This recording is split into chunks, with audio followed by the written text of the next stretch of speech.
ఎన్నికల సరళిని exit poll ఏ విధంగా చెప్పినాయో అదేవిధంగా రిజల్ట్స్ వస్తూ ఉన్నాయి. ముఖ్యంగా కాంగ్రెస్ యొక్క గాలి వీసిందని చెప్పచ్చు. ఎందుకంటే సర్వత్ర ఎన్నికల్లో కాంగ్రెస్ పార్టీ గెలిచి రేవంత్ రెడ్డి గారి నాయకత్వంలో ఏ విధంగా వచ్చారో అదే పద్ధతిలో బై ఎలక్షన్స్ కానీ ఈ యొక్క పంచాయతీ ఎలక్షన్స్ కానీ ఇప్పుడు మున్సిపాలిటీలో కానీ ఇవన్నీ కూడా కాంగ్రెస్ పార్టీకి అనుకూలంగా వస్తుంది. ఇది అధికారంలో ఉన్న పార్టీకి అనుకూలంగా రిజల్ట్స్ వస్తాయనేది జగమెరిగిన సత్యమైనప్పటికీ ఈ యొక్క బీఆర్ఎస్ పార్టీ ప్రజల్లోకి చొచ్చుకొని పోలేకపోయారు. అదేవిధంగా వీళ్ళ యొక్క అవినీతి అక్రమాలు కాళేశ్వరం ఇవన్నీ కూడా ప్రతి మీటింగ్లో కూడా ఫోకస్ చేయడం జరిగింది.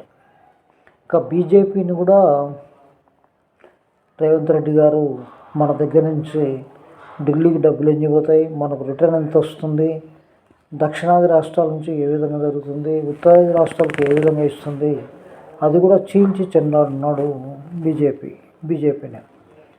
ఇక ముఖ్యంగా బీజేపీ వాళ్ళు బీఆర్ఎస్ రెండు ఒకటని రేవంత్ రెడ్డి గారు చెప్పినప్పటికీ ఈ బీజేపీ వాళ్ళు చెప్పేది ఏంటంటే బీఆర్ఎస్ అండ్ కాంగ్రెస్ రెండు ఒకటి అని చెప్పుకోవడం జరిగింది. కానీ అది ఎవరు నమ్మలేదు, ప్రజలు అస్సలు నమ్మలేదు. ప్రజలు కాంగ్రెస్ పార్టీకి పట్టం కట్టుతూ ఉన్నారు.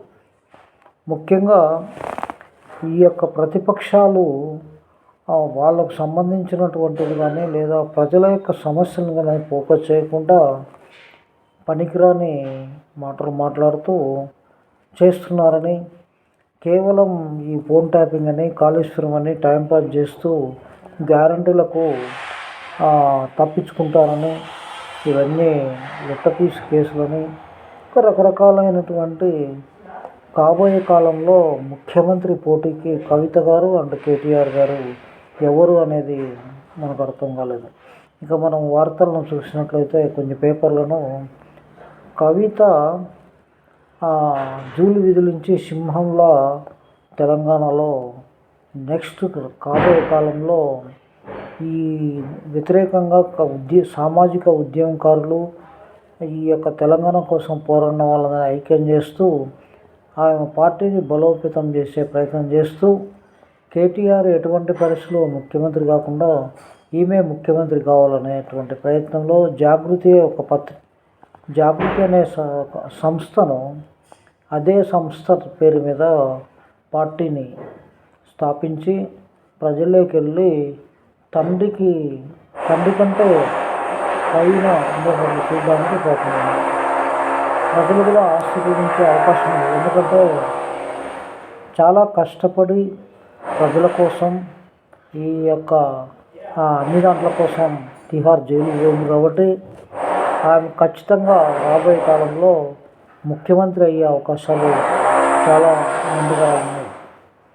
ఇక ఆయనకు పోటీ ఎవరు లేరు, మహిళా ఓటర్లు ఎక్కువ కాబట్టి మహిళలందరూ ఓట్లు వేస్తారని భావిస్తూ ఉన్నారు. అదేవిధంగా ప్రజల్లో కూడా ఒక అభిప్రాయం ఉంది, మామూలు వాళ్ళు ముఖ్యమంత్రి అయినప్పుడు ఇంత అనుభవం, ఇన్ని డబ్బులు, ఇన్ని జిమ్మిక్కులు తెలిసినటువంటి రాజకీయం చేసినటువంటి పార్టీలో ఉన్నటువంటి ఎమ్మెల్సీగా, ఎంపీగా, అదేవిధంగా బిజినెస్లో మెలకువలు నేర్చుకున్నటువంటి కవిత గారికి రాబోయే కాలంలో ముఖ్యమంత్రి తెలంగాణను పరిపాలించే అవకాశం ప్రజలు ఇస్తారని చాలామంది ప్రజలు కూడా భావిస్తున్నారు.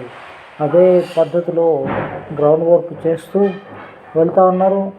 ఇప్పుడు బీఆర్ఎస్లో ముఖ్యమంత్రి ఎవరు అంటే కేటీఆర్ ఆర్ హరీష్ రావు. కానీ వాళ్ళిద్దరికీ నో ఛాన్స్, ఓన్లీ ఛాన్స్ కవితకే. ఎందుకంటే కవిత అవినీతి ఎవరు చేసినా వదిలిపెట్టకుండా మాట్లాడుతూ ఉంది.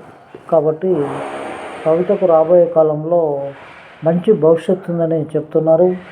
గతంలో తెలంగాణ కోసం కొట్లాడినటువంటి వాళ్ళందరూ కూడా కవిత దగ్గరికి వచ్చి వీళ్ళందరూ ఒక మీటింగ్ కూడా నిన్న పెట్టడం జరిగింది. ఈ విధంగా చూస్తే యాక్చువల్గా ఈ ఎలక్షన్లోనే కవిత గారు పోటీ చేస్తారనుకున్నారు, జిహెచ్ఎంసీలో పోటీ చేస్తారని భావిస్తున్నారు.